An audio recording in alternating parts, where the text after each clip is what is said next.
दुगो दिल काहे ना बनवनी राम जी, दुगो दिल काहे ना बनवनी राम जी। एगो टूट जाइत चलित दूसर का से काम जी। दुगो दिल काहे ना बनवनी राम जी, दुगो दिल काहे ना।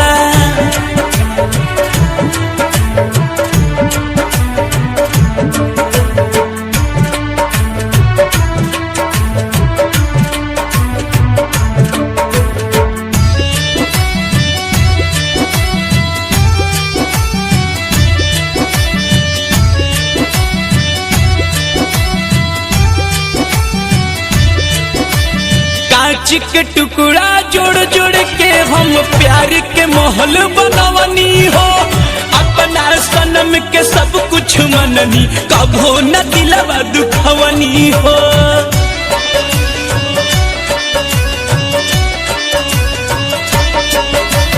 कांच के टुकड़ा जोड़ जोड़ के हम प्यार के महल बनवनी हो। अपना सनम के सब कुछ मननी, कभो न दिलवा दुखवनी हो। तो वो छोड़ गईली, तो वो छोड़ गईली नाम बदनाम जी। दुगो दिल काहे ना बनवनी राम जी, दुगो दिल काहे ना।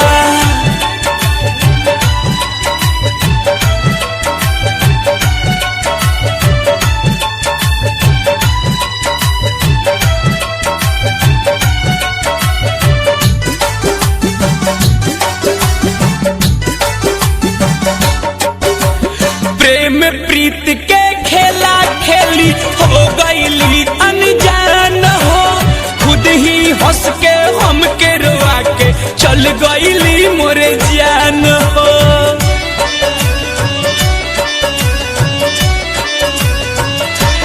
हाँ, प्रेम प्रीत के खेला खेली हो गईली अनजान हो। खुद ही हंस के हमके रोआ के चल गईली मोर जान हो। उनका भी न होत नइखे, उनका भी न होत नइखे सुबह और शाम जी।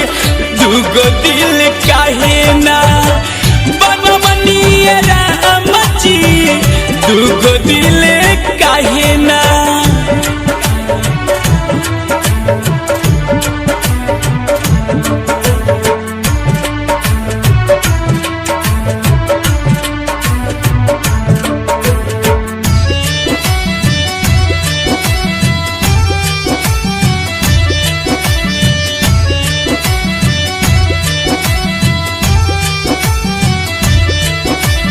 ऐसन रोग लगा के गईली न बाटे कवनो इलाज हो।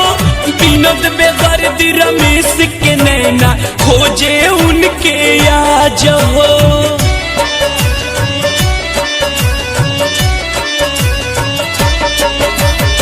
ऐसन रोग लगा के गईली न बाटे कवनो इलाज हो।